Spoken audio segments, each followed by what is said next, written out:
Welcome to the Whitetail Legacy Podcast. And we get the back view of him. And I mean, it's just a mega.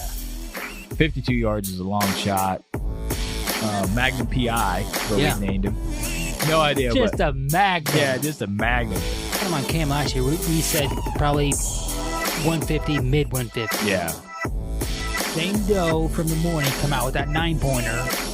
Here steps out this 90-inch 8-pointer. You're like, I'm like, okay, well, there's still a buck back there grunting. Yeah. And then out steps like another 90-inch 8-pointer. I'm like, all right. Yeah.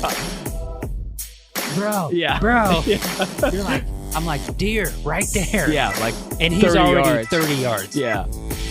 He was literally 5 yards from the base of the tree.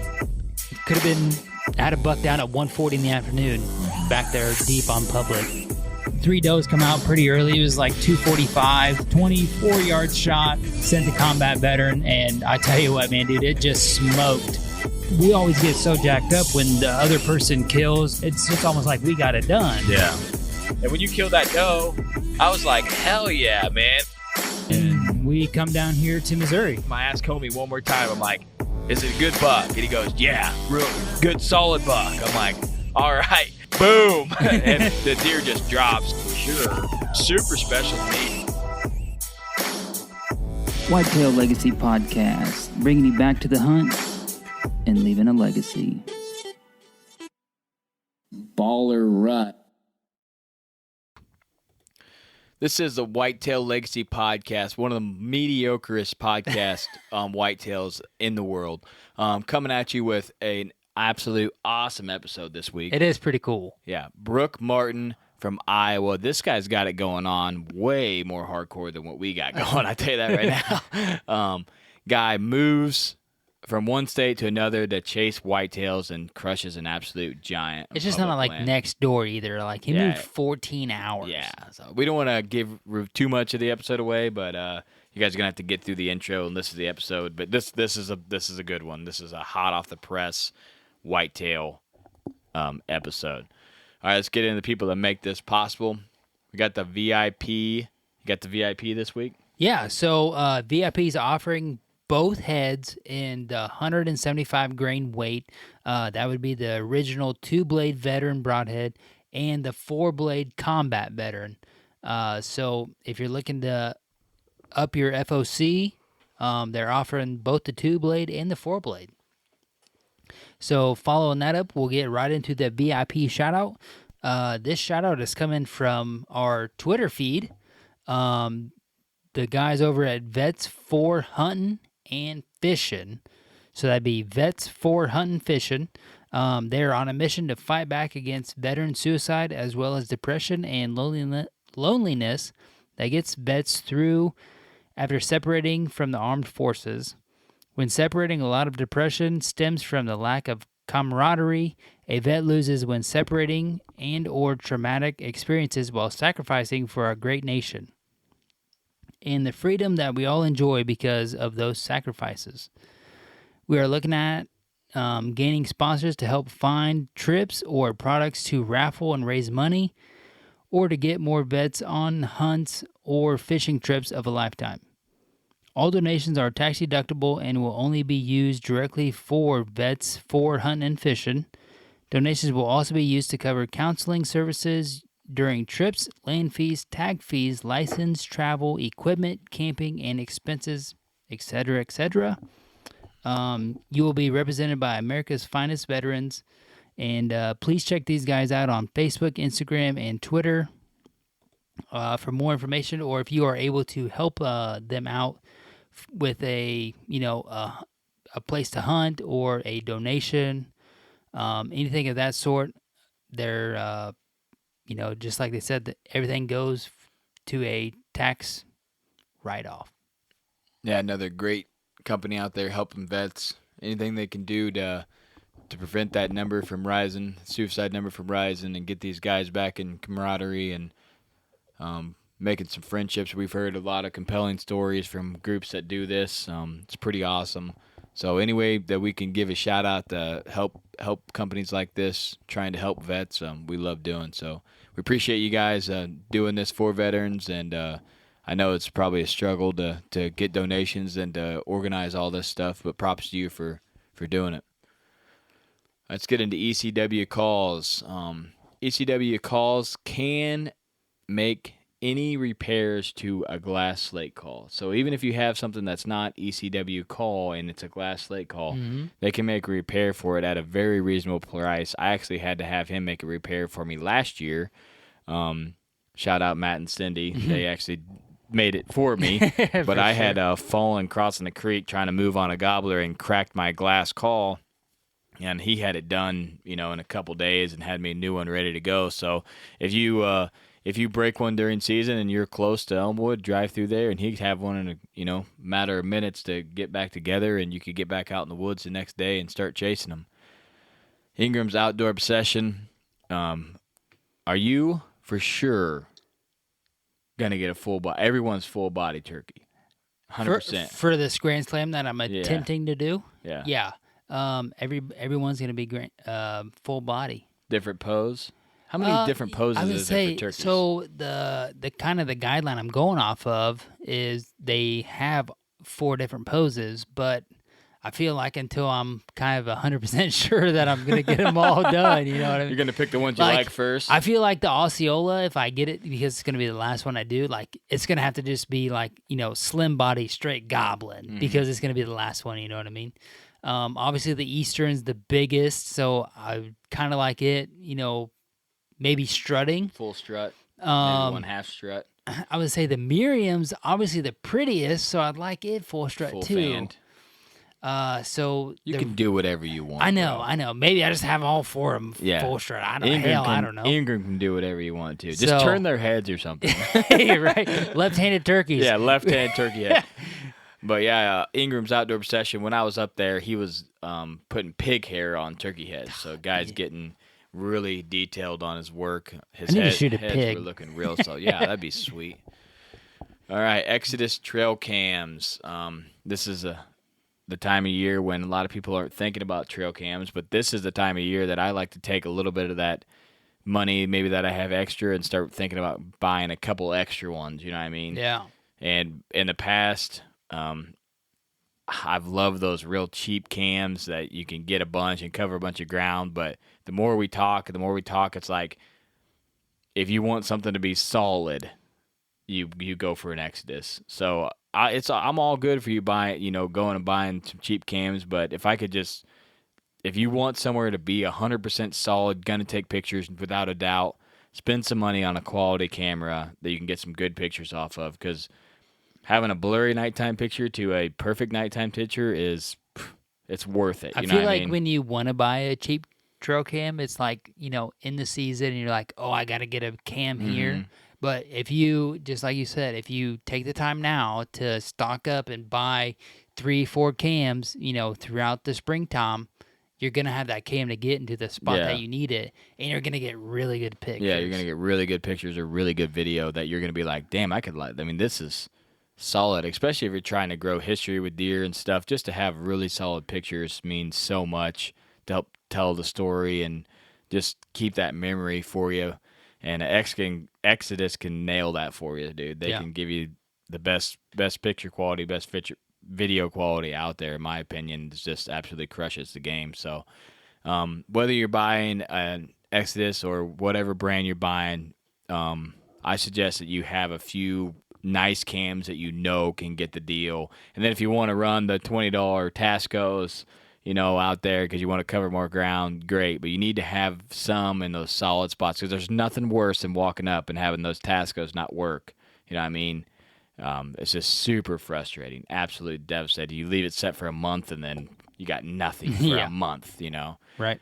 So, all right, next level deer supplements. You got next level? Yeah. Don't forget, this is time to be turning on the mineral. And if you want to get some of that, be sure to look them up at nextleveldeer.com. That's nxtleveldeer.com. Yeah, check out their Twitter. They're real popular. They're on Twitter, real active on there, Instagram and Facebook also. But they're just real good good guys to talk to. So if you ever have any mineral questions, whether you want to purchase some or you're just interested about the product, don't be afraid to message them guys. They're going to get back with you. They're super knowledgeable, and they're going to be able to talk about it in a way that you understand, because they make Yeah. me understand it, and For that's sure, hard to do. for You know what I sure. mean? So it's super solid when there's a lot of companies out there that you can't get a hold of and you can't talk to. You know what I mean? And next level's there. You know, if you message them, they're going to get back with you and do the right thing. So is that it? That's it, man. Oh, Let's I go. seen you had some more notes on there. I was wondering what's going on. All right, let's oh, get no, in the show. Yeah. All right. All right, here we go. We got Brook Martin on the line. How you doing tonight, man? Good, man. How are you? Doing great. Appreciate you coming on. I kind of cold messaged you. I heard your story, and I was like, man, this is one that needs to be shared because pretty badass. Not a lot of people doing that. So before we get into the story, though, go ahead and introduce yourself to the listeners. Yeah, so I'm Brook Martin. I'm originally from Mercersburg, Pennsylvania, which is just a pretty small town there in south central PA. Lived there, grew up hunting and fishing just like anyone else. Really enjoyed it, and honestly, I guess to give you a little backstory, when I was younger, I always wanted to be. It was like a kind of a dream of mine to be like a famous hunter or to be in the hunting industry, I guess. And I kind of got my feet wet early on by being on like a couple pro staff and so forth. And I really wanted to get myself into the industry. So I haven't actually talked to you, Cody, about this, but I used to work for a company you're probably familiar with, Wasp Broadheads. Yeah. I was a sales manager for them. So I went to college, took a lot of marketing classes, and worked with them the whole time, and eventually landed a job with them. And became a sales manager, basically managing the whole Northeast region. It was a great job, dream job, everything I wanted, but I still didn't feel like it was at home. And honestly, part of that stemmed back was early bow hunter. I would read magazines, and I mean, it's not hard to see any video you watch the juries or, Lee and Tiffany, you would all see them hunting in Iowa. So that dream of moving to Iowa was always instilled in with me. And 2 years ago, here I am, and the job that I wanted to go and do, and things were going well and really growing. But I just kept getting a tug. I wanted to move to Iowa. But I'll be honest, I was kind of scared to do it, and my girlfriend kept getting tired of me talking about it, and finally just told me, "That's all you ever talk about. You need to do it." So. The hardest day of my life probably was going in and quitting the job that I worked so hard to get, to let them know that, hey, I'm moving halfway across the country to chase deer, which was kind of crazy. And I think a lot of people still would say it was crazy, but it's worked out thus far. So that's kind of a little bit of background of how I got to Iowa, I guess. Super badass, man. Quit a job that you were enjoying, but you knew you wouldn't be happy, unless you were in Iowa. So a lot of people, me and homie talk about this a lot. It's hard to chase your dreams and do the right thing when you got something steady going, but you did it right, man. You did it young. So Yeah. even if Iowa didn't work out, you had so many years to come back. You know what I mean? So your girlfriend was right for pushing and you, a lot man. of people, I hear so many stories of people saying they wish they would have done this or wish they would have done that, and I was just like, I really don't want to be 20 years down the road and regret not doing it, and there's no better time than now. So I was like, screw it, I'm doing it. And I went for it. I mean, I took a completely job out of here. I interviewed and got a job out here, obviously, before I moved, but I just took a random job, honestly, to get started and just to get my feet out here. I wanted to be out in Iowa, and I did it. And kind of funny, I packed up a U-Haul, packed up my truck and a U-Haul trailer. My parents came with me. We drove 14 hours out here, and I did some research on where the big deer were, but I didn't do a lot of research on like where the safest areas are to live. And so I ended up having like approval at a bunch of different apartments. And I ended up, the first place I stayed, they said, the apartment complex, like, oh, it's real safe, no problem. Well, then I found out there was like a shooting there like a couple days before. So I ended up bailing out of that place and moving to a whole other apartment complex across town. And so basically I moved twice in 2 days when I first came out here. Like, it was not an easy transition at all. Like, just kind of crazy. Yeah, for sure. And how old were you when you were doing all this? So I'll be 27 next month. So I was 25. So I've only been out here. It'll be 2 years in June. I've been out here. So not too long ago, really, in the grand scheme of things. But things have kind of moved pretty quick for me.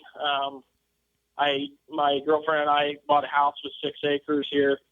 I have my own pond, and I can watch deer every evening. And I have a really good job now that, honestly, I can't complain. I work for a company called Corteva Agriscience. Basically, it's where I work at my facility is a seed production facility. We, produce corn and soybeans. So I manage a corn production team there on site, and basically we package, treat, size corn that basically farmers plant all over the country. Nice, man. That's Definitely what not. I do now. Definitely not the hunting industry, but if you're working in the hunting industry or killing big giant deer, I would pick giant deer. Well, the further and we honestly, get in the like, hunting industry, I'm like, this company is I get 5 weeks vacation, so yeah, that's I would perfect. take that any day over working in the hunting industry. I'd rather hunt more versus talk about hunting. Yeah, for sure. Part of it. The more we learn about the hunting industry, the more I'm like, man, I don't think it would be a really solid job if you had to work for a company, because there's a lot of ups and downs, and I don't know. Yeah. Always trying It can be brutal, and it's so cutthroat anymore with how the industry's going, honestly, currently. My friend asked me all the time if I would go back, if I could do that out here, and I had a few opportunities to kind of get back into it. Honestly, I don't want any parts of it. Yeah, I don't blame you, man. Mm-hmm. Yeah. All right, well, we kind of hinted around, but so you moved from Pennsylvania, and your dream was to chase giant whitetails in Iowa. When I think about giant whitetails, I think Iowa, Illinois, Northern Missouri, and Ohio now, because everything big comes out of Ohio. But yeah, for sure. But your second year there on public, you kill an absolute giant. So, kind of just go into the story, and then we'll go ahead and pick some details of the story, and we'll break it down further from there. But did you have a name for the buck? I didn't name him. I didn't. I knew he was around, and I saw him twice before I killed him. But I didn't name him. But honestly, I guess start the whole thing back. So where we bought our house was like an hour away from where I did live. So I was basically, my first year I hunted some public and gained some access onto private. And honestly, I met a guy out here. We did a lot of filming and stuff together, trying to do. He was more into the filming side of things, and I honestly just wasn't. We joke all the time that, hey, I'm going to shoot a buck, whether you got a camera light or not. But I ended up moving further away from him, so it just didn't make sense logistically to try to hunt together as much as what we did. So I was starting all over on public that I'd never been to, and honestly, what I did, I ran about 25, 26 cameras all summer on every piece of public within probably an hour and a half, 2 hours of me, just trying to find big deer, honestly. And the reason why is a lot of people don't realize, but Iowa doesn't have a lot of public ground. I think it's like less than 2% of the ground in Iowa is public. So there isn't a whole lot of ground, honestly, out here. And I just wanted to find the best piece of public that I thought would give me an opportunity at a big one. So this particular piece of public ground where I actually shot that buck, I would say going into the season, I had 5 bucks, I would say over 150 on camera.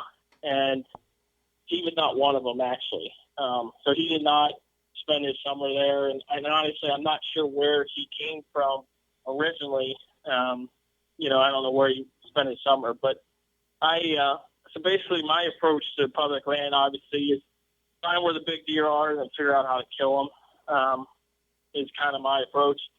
And it's becoming more popular with everyone, trying to figure out where they bed and so forth. But I don't necessarily worry about where they bed as much. I just want to know where I can kill them. So I jump around a lot. I just use, a lone wolf stand and sticks and hang and hunt, just pretty much like any public land hunter nowadays. But so that particular deer, I guess to back up and start the story, the first time I saw him, I was sitting kind of on more of an observation sit. I had noticed some fresh rubs and some scrapes in an area, and I just kind of got curious and wanted to go back further into it and just kind of see what was back in there. I didn't really scout it much before, but I knew that it had to hold some deer, and honestly, a lot of the bucks I had on camera in the summer disappeared. So a lot of them, I think, moved off to different food sources or whatever, but I kind of thought maybe some of them would go over here. And while I was doing this observation sit, I had saw him probably 150, 200 yards away, cutting across the CRP field.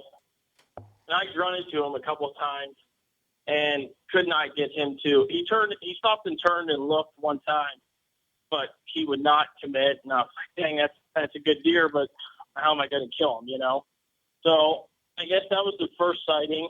And then second sighting, I saw him. I was actually driving, and I saw a buck jump across the road with the doe and go into this patch of timber where I just was the week before. And I was like, that's that same deer. So I hurry up and park the truck. Kind of funny, hurry up and grab my decoy. I tried to be someone like you see on TV, chase after, a buck and doe. And I went back in there trying to get on them.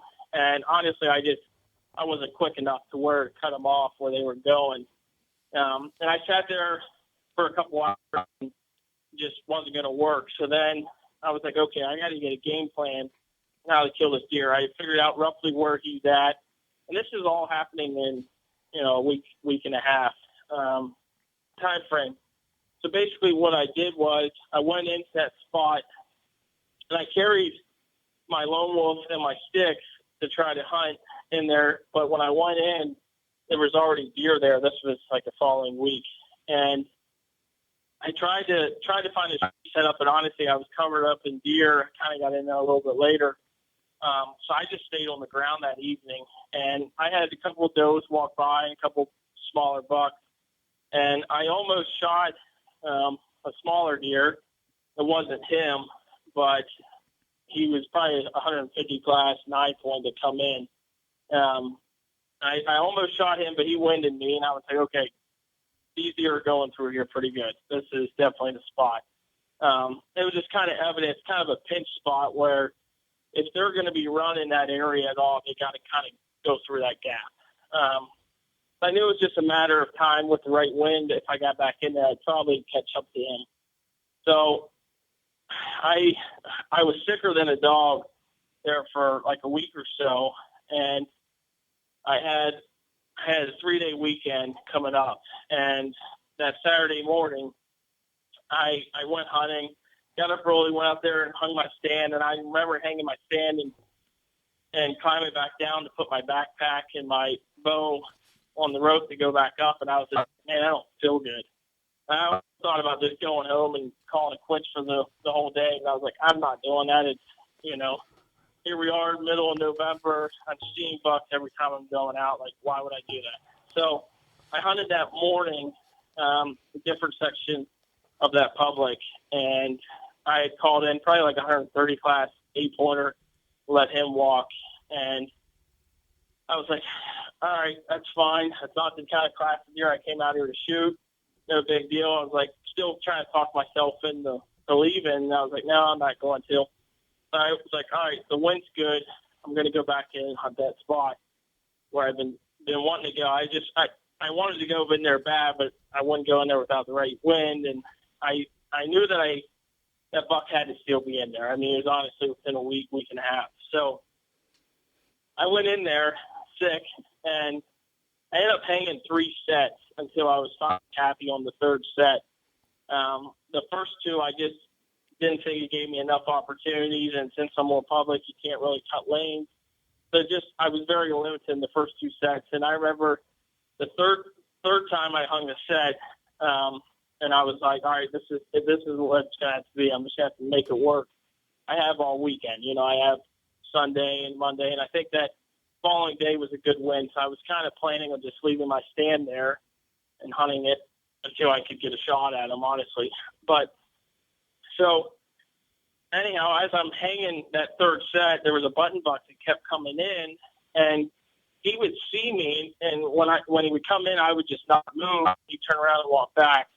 I think he was just more curious than anything, honestly. So he kept coming in, and finally he left, and I got everything set up, was good to go, and here he comes probably 30 minutes later down in. And as he's coming down in, I see some movement back in the direction where he was at. And I see it's a doe and a buck, and I couldn't get a good look at the buck. So I grunted at him, hoping he would come in. And when I grunted at him, I was too busy looking at him. I wasn't paying attention to that button buck had gotten right under me, like 5-6 yards, and was staring up at me. And I'm like, oh, shoot, this ain't good. Like, he's in here all night, but this ain't good. He's staring at me. Well, then he blows and stops. And I'm like, this is game over here. Well, as he blows and stops, I turn and look to the other direction of this pinch, and I just see tines coming. And at that point, I thought the gig was still over, because here's this button buck right under me. Here's the buck I'm trying to kill, probably 80, 90 yards down the other end, and he's standing down there trying to figure out what's going on. So I was just like, I'm screwed here. And that button buck ends up running towards him, and I thought for sure he was going to turn and run away. But honestly, the buck I shot, he heard my grunt, and he wanted to find that deer. It was just kind of like he didn't care. And that button buck walked right up to him, and he kind of just like shoved his head, like move out of the way, and he was coming. And as soon as I realized it was him, I was like, all right, I gotta get freaking moving. I already had my bow in my hand and stuff, but I was like, I gotta get ready. He's coming. I mean, he was coming. He was gonna come and figure out what that deer was.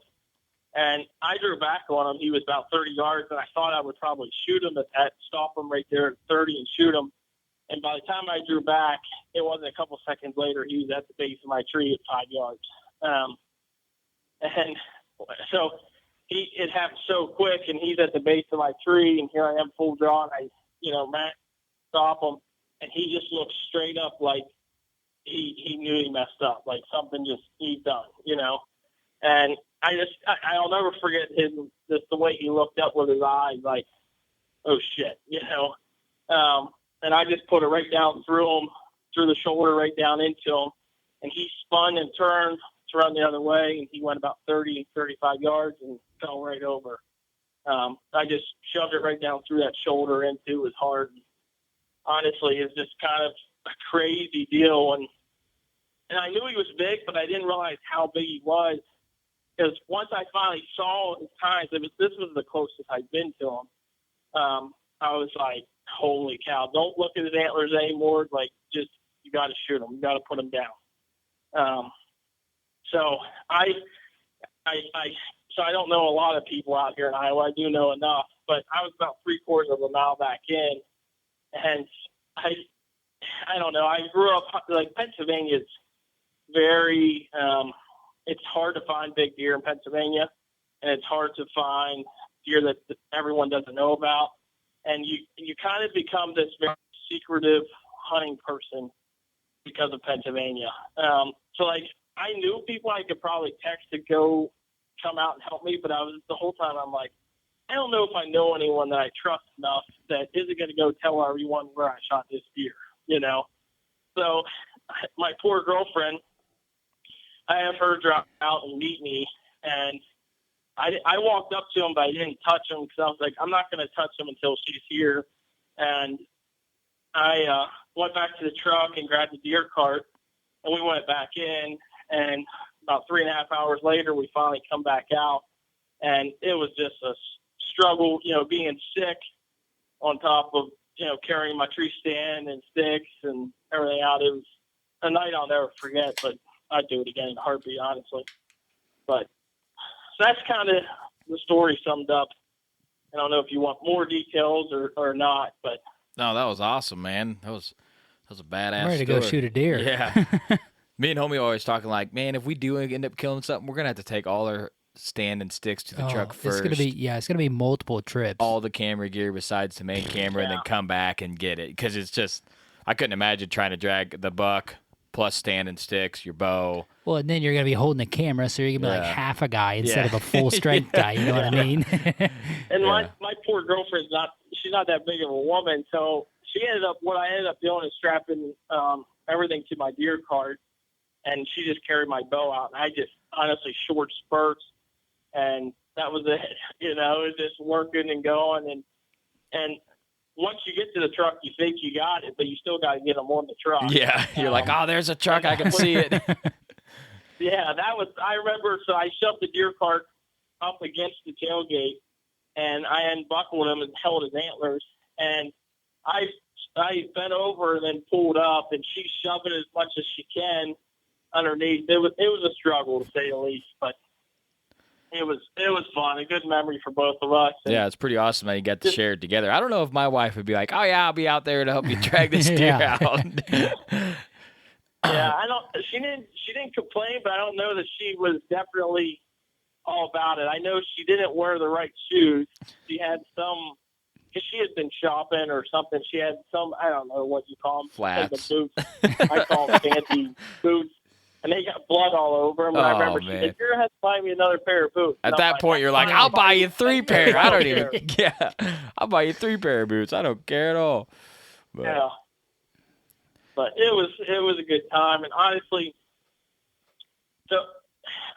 going back to it, it was just like everything I wanted, finally had happened.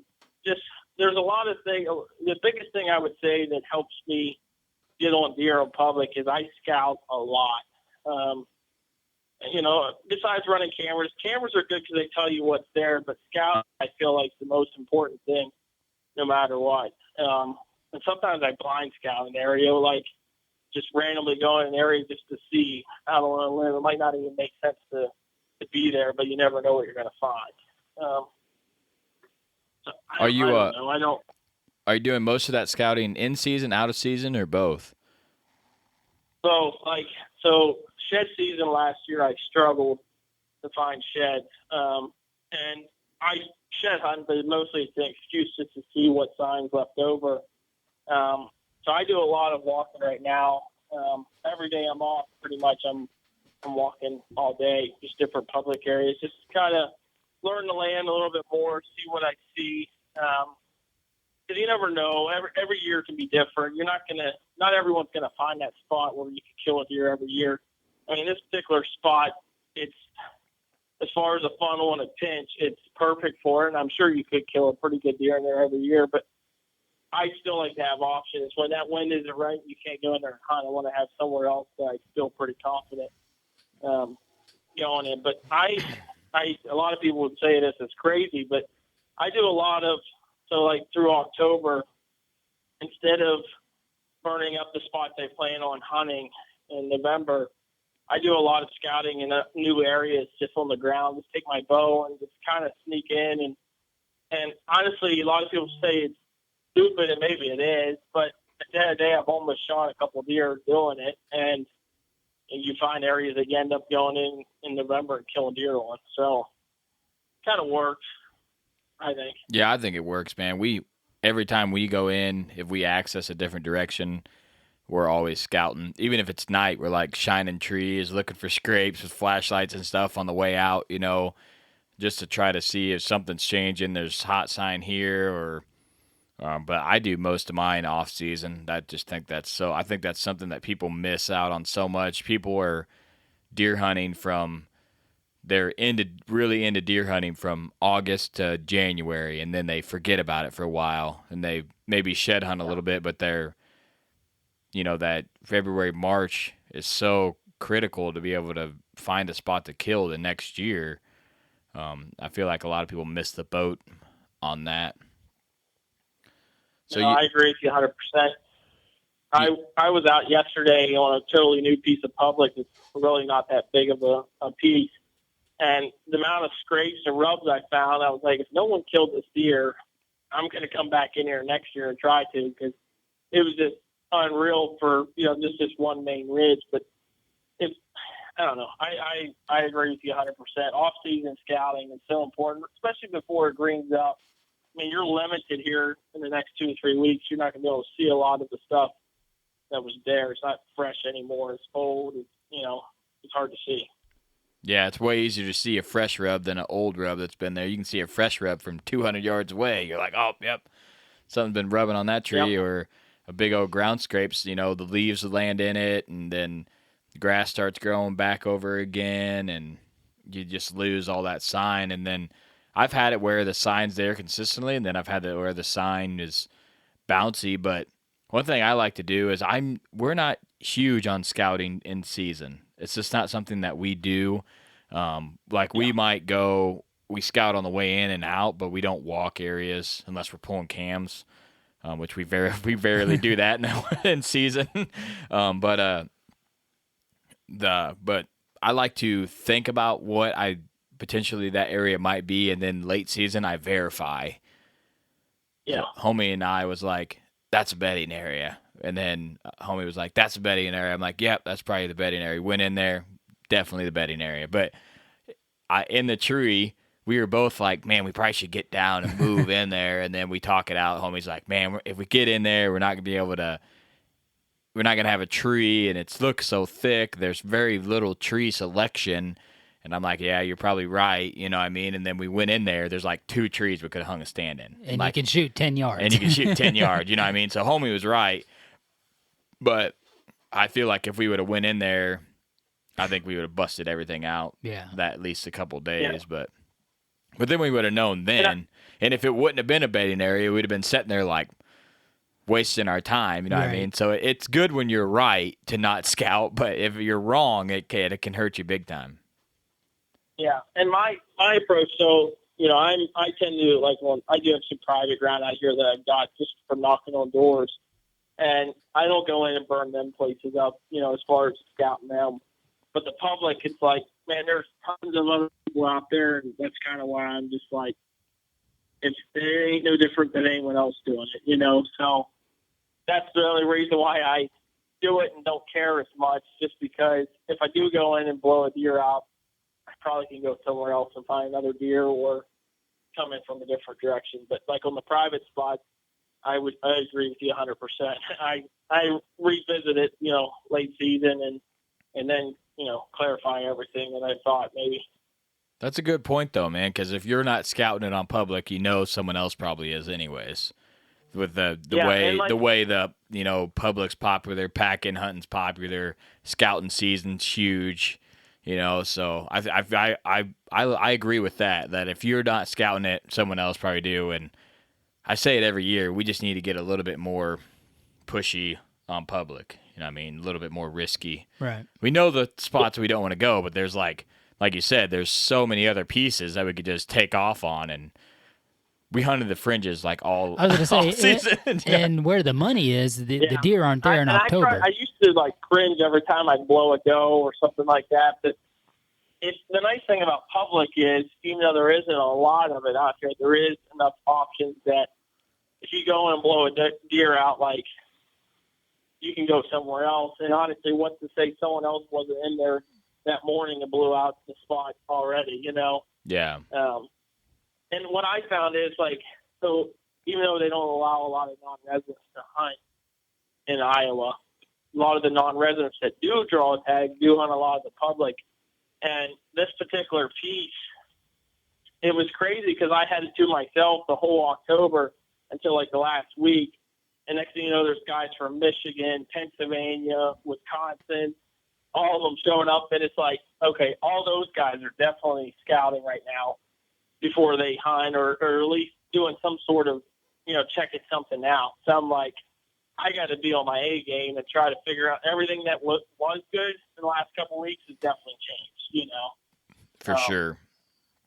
just because of it. And I don't know. It's like I would always go back to the parking lot. The Michigan guys, they were pretty cool, and we were talking, and they struggled. They really struggled, and they ran cameras.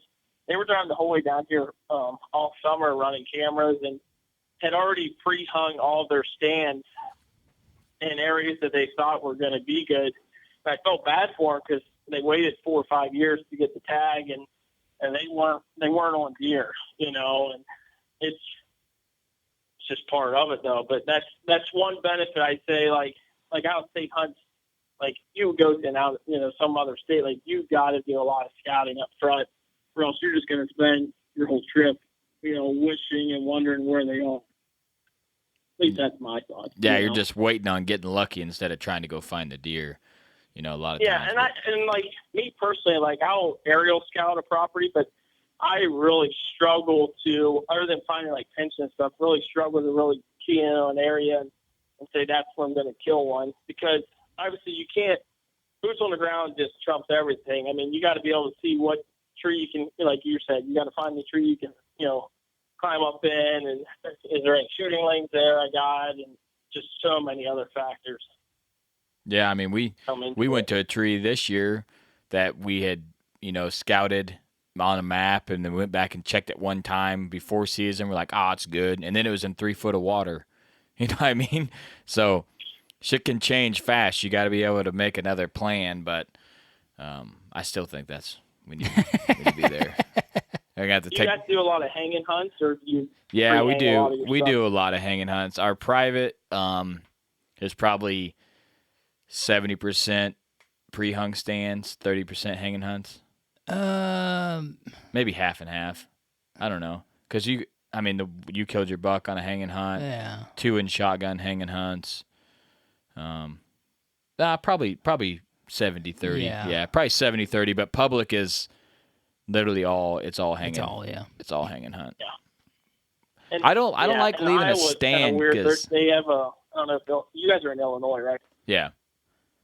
Yeah, like Iowa has a weird rule where you leave a stand on public and someone else gets there before you, they can hunt that stand that day. Even though it's your stand, they have access to hunt it. So it's kind of a weird law, which I wouldn't hunt anyone else's stand anyhow, but that's not to say someone else isn't going to jump up in yours, So, yeah, one time I was way back on public here in Illinois, and there's this giant ladder stand. And I was like, man, this guy drug this thing all the way back here. Like in Illinois, I don't know if Iowa, they make you sign your stand with like your name and your number and stuff. I don't know if they make you do that there or not, but here you have to. And I went to the base of it, and there was a baggie zip tied to it, and there was this like typed out note that was like, "This is my stand. I'm going to be hunting these days. I don't mind if you hunt it, but if you see anything, write down what you see." I was like, this is nuts. But that was the same year I had guys take down my stand, ratchet strap it up, and hide it, and then on their tree stand leave me a note that said, "I took down your tree stand. I've been hunting this tree for 5 years," etc., etc. I was like, oh my gosh. So I called this guy. He's like, 200 yards up, CRP field, take a left. There's a down tree. Your stand's behind it. I'm like, what in the hell? That's all at Spoon River. That's all at Spoon River, man. Wow. I used to hunt it, no problem, the first 2 or 3 years, and then it was like, public's cool, 6,000 guys. Opening days, there's people barbecuing midday. I mean, it's ridiculous. But so you said that you're running 25, 26 cams early season. Are you running these on food sources? Are you running them on pinches? Where are you running them to find these areas? So in the summertime, a lot of times, so I will run corn in the summer. It's legal here in Iowa. It's got to be out like 30 days before. I used to do a lot of minerals, but honestly, I've gotten away from it just because, they leach into the soil, and next thing you know, there's a hole there, and it doesn't look good. And if I want to go back and hunt an area like that, at least corn in the summer isn't going to be any factors, from that. But I also do a lot of just flat out trails, just finding the trails, because they do plant some crops in the public out here. So I'll just find a lot of the trails and put them in there. Really just depends. And then I transition everything in September. Most of it goes to scrapes. A lot of them are mock scrapes that I make, just honestly by pitching in, a scrape that was there or making one, and just hanging my cameras over that. And that at least tells me what bucks are still in the area, and so forth. Last year was the first year I messed around with cell cameras, which was pretty neat. This buck I shot, I actually didn't have a cell camera there, but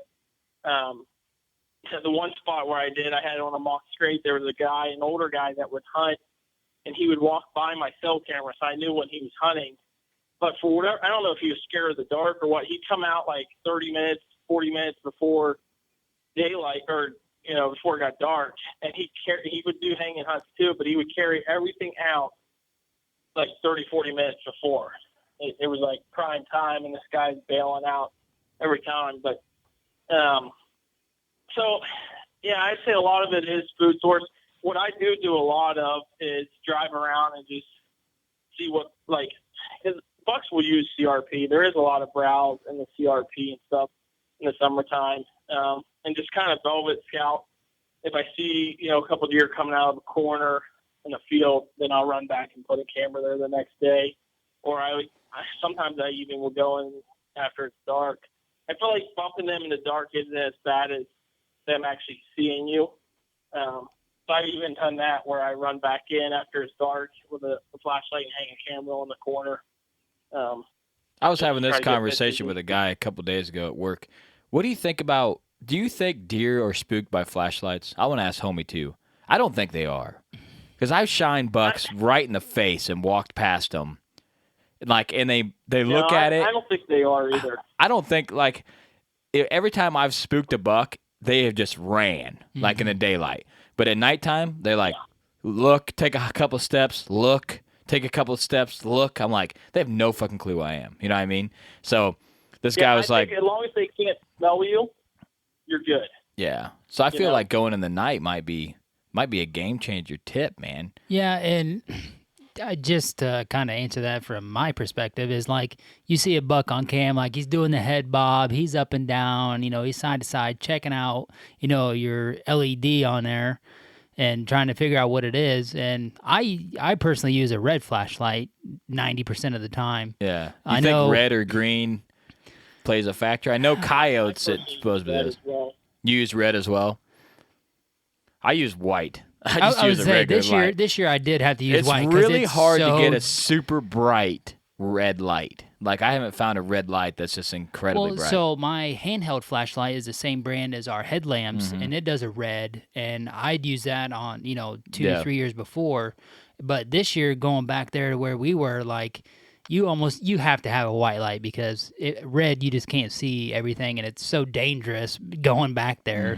You need all the light you can get. Yeah. Maybe once we get up on that up off that cliff. Yeah. When we're laying there for 5 minutes trying to get our shit together. Get our breath back. Maybe from there on we could do red or something. Yeah.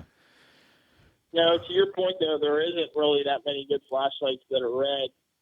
I've even considered looking into a Predator light because they got to be using red, I would think, and they should have some pretty good ones that would work. Yeah, that's a good idea too, because those are 250, 300 yards, even the $80 ones. Because what we pay for our headlamps, 40? 40, yeah. Yeah, but they're if you want to invest in something and you're going to be hunting on public and packing in, you need a really solid headlamp.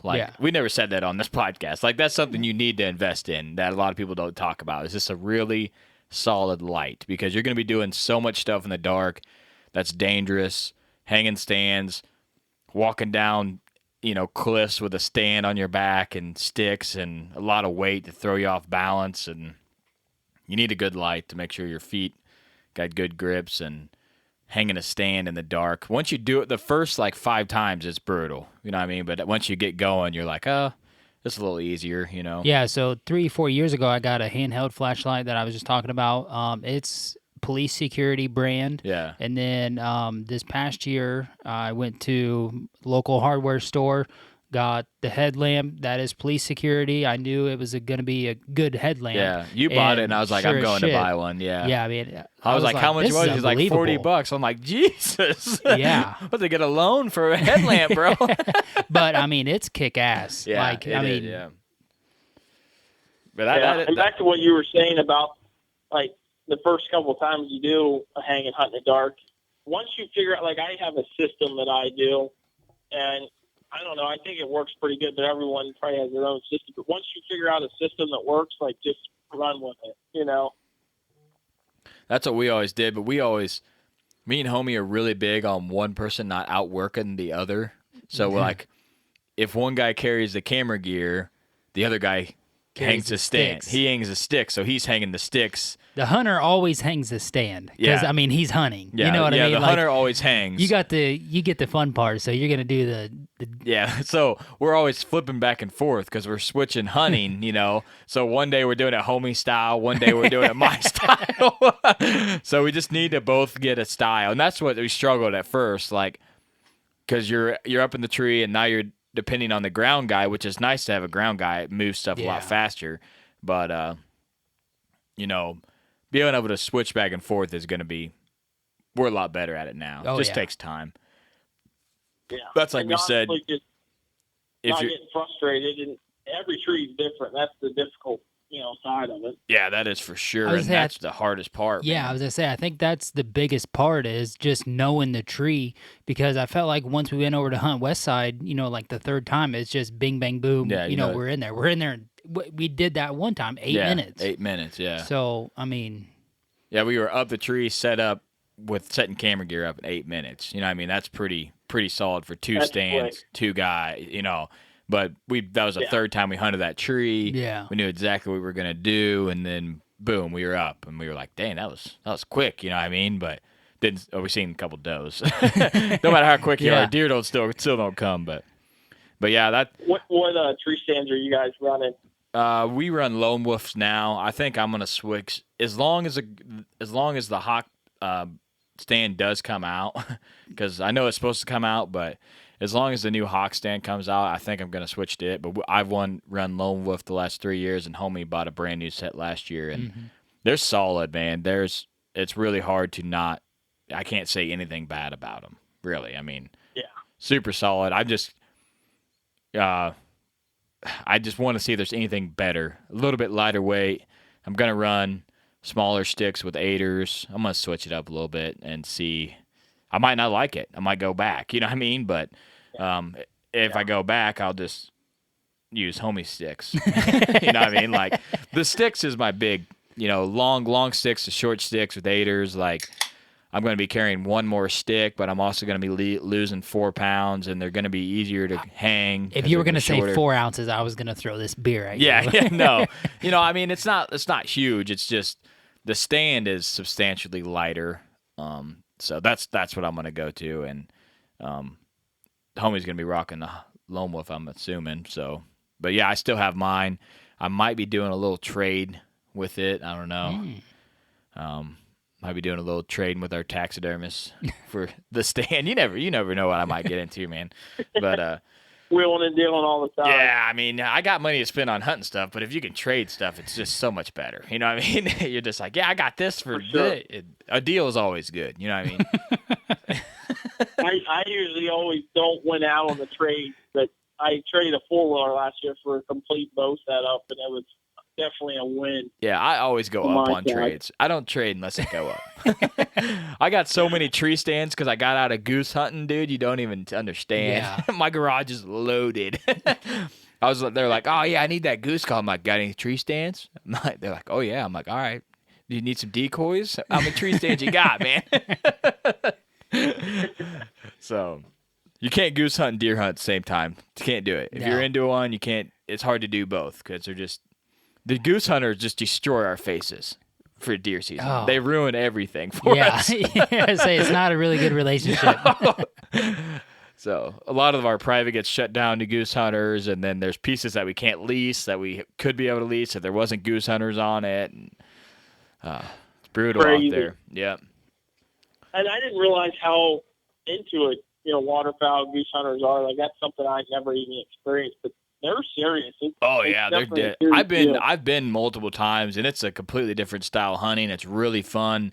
It's just not like I'm all in on whitetail. Like that's my deal. And it seems like if you're a goose hunter, you might deer hunt, but you just go deer hunting. You're not like it's not a full year mission. If you don't kill a deer, you're gonna be devastated. You know what I mean? Like it's like I didn't kill a deer this year. You know what I mean? Like. But for them, it's like, I killed 8 geese. Just the investment that they have in decoys and a blind, probably a boat. Dude, those guys got trailers, lights. Literally trailers They're full. playing like, $4,000 or $5,000 for a pit blind, heaters. They're drinking beer out there. You know how Cooking much sausage. You know how much it would cost if you just drank beer all the time while you're in a tree stand? It'd be a fortune. You know what I mean? It would be a fortune. How many beers can you drink in 180 hours? Yeah, I mean, like, I spent 200 hours in the goose blind. How many beers did you drink, bro? Like, a lot. You know what I mean? I mean, at least 600. Yeah, an hour. At least, Come on. You know what I mean? At least one an hour. So you're talking 300 beers. That's 10 30 packs. You're talking, what, $200? 10, 30, $150. Yeah, that's on the low end. That's if you drink low-class beer. Keystone. Yeah. I don't know what goose hunters drink. They got a lot of money in decoys. Yeah. They might be drinking Keystone. They're probably out there drinking Sam Adams and stuff. High dollar. Yeah. Oh, this is way off a deer hunt. We've been known to get off on some pretty random tangents. The flashlight tangent was way out there. That's what started Yeah, it. that was it. But that's a good flashlight. Yeah. All right, well, let's get back into it. It's so awesome that you've seen this buck so many different times. That's something me and homie have not been able to do yet. Like, if we see the deer, it's a dead deer. Like, we don't see the deer and get that history besides trail cams. Man, if I could put a bullet in a trail cam, I would murder deer. Oh, you would say bullet, I know, not that's arrow. why I said bullet. You know what I mean? That's why I said bullet. I got to keep the trend going. There you go. But it's so awesome that you've seen him, so many times, and I know that helped you move in on him. But so the final spot that you'd did sealing the deal, you went in there just because it was a pinch, you said, and you knew that he was kind of in the area, and you'd seen them other bucks in there. Yeah, and honestly, like if you just knowing from what I scouted before in the area, it just made the most sense for him. If he's still in there, because I saw him a few days before, if he's still in there, he's got to come through there again. And honestly, I don't really hunt a lot of pinches, but during that time of the year, I saw him in that general area twice. So it was just a matter of time to me. It made sense. I got to get in that area. That's where I'm going to kill him. It's going to force him to come through there, and it did. I do think it is a spot where I probably can kill a buck almost every year just because of how tight of a spot it is and what I saw. But you never know, honestly. But and the reason why I think what I think that buck was truly doing was when he would get a doe, he was kind of pushing her up in this spot, and that's where he was holding her, more or less. And that's why I saw him so consistent, is because that's where he was at. I really don't think I know he wasn't in there in the summer. I can't really say that was his core area, truly. I think he probably wandered into there and then made it his home, honestly. But it was kind of neat. After I killed him, I checked some of my trail cameras, and I had pictures of him 3/4 of a mile away the day before I killed him, which really isn't that far, but it's just kind of neat that I ended up having him on 3 different cameras, within like a 3-day period. Like, he was just moving all over, like he wanted to get killed. But I don't know, just kind of a neat deal to have. And I actually, the one camera I had, which was closest to where I was hunting, I had him on camera leaving, I guess, what would be his bed and coming my direction about 30 minutes before I killed him. So pretty neat to have that, his last walk. I got a picture of him, but pretty cool to get. Yeah, I've always said for like, I just want to be able to hit the rewind button for like the last 10 minutes before I shoot a deer, any deer, just to see like, what were you doing? Where'd you come from? And just kind of, Yeah. just get that information. So that is super cool. All right, man. Yeah, well, and go ahead. Yeah, where I had that camera, honestly, the reason why I didn't have the pictures of them from the 3 days before is like you were saying. I didn't go in there and check them just because that's where I suspected a lot of these deer were coming from, and walking by me. So that kind of just goes back to that side of it. Yeah, it's hard not to go in there and pull a cam, but sometimes I think that's why a lot of people were successful because they didn't go in there. Or not, like, because they did, Yeah, or just like us that day when we pulled that cam, Buck's on there, and we're like, oh, we need to go pull that other cam. And then we bumped them does. Yeah, what else right. did we bump? You're like, if we wouldn't have pulled that second cam, might have killed. You never know. Yeah, never. So, all right, man. Well, sometimes we get too greedy too quick. Yeah. Wanting to check cameras, and it's like, he's in there, just wait it out. You got to just be gentle until you can kill him. Yeah, and then that night we were hunting, and we were just sitting there talking, and we're like, no matter what was on that cam, didn't determine whether we sat here or not. So if we would have just checked the first cam, hunted, checking that second cam, we were going to be there no matter what was on it. So it was dumb for us to go in there and check it, and then we bumped, 4 does? 4 does on the way out. We made it in, and we had a pretty decent pull, so we're kind of, fired up, and then we weren't being as cautious as we were on the way out, and then boom, bust 4 does. Yeah. And then you probably regretted the whole deal.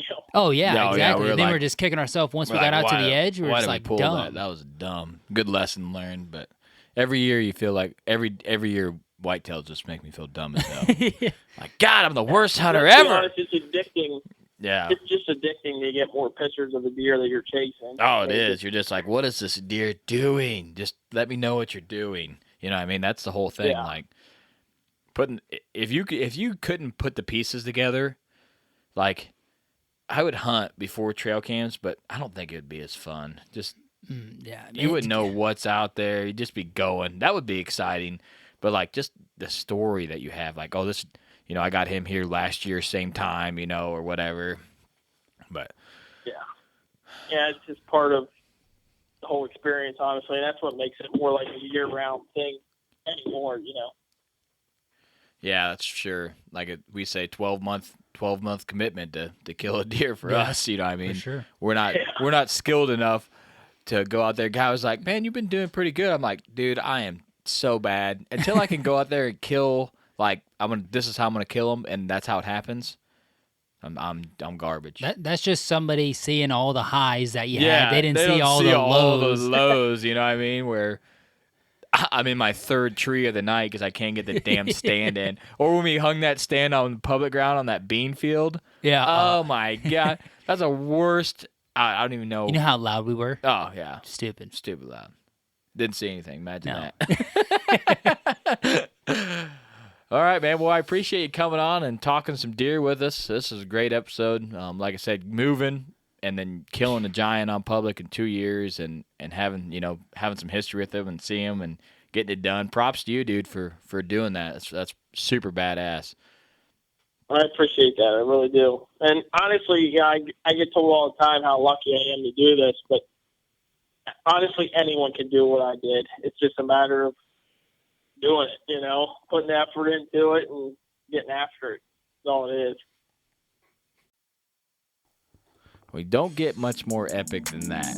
Man, this is a pretty cool story, and I guess I'm just blessed to be born in the Midwest and be able to chase the deer that I want to chase, But for somebody to, just like he said in there, anybody can do what he did. You just basically gotta have the balls to do it. Yeah. Yeah, that just goes back to. And he left his dream job. Yeah, left his that's dream wild. job just to chase whitetails. So, if you want anything in life, you can make it happen. You just got to put the work in and have the balls to back it up. So, of dream big, leave a legacy, and Whitetail Legacy's out.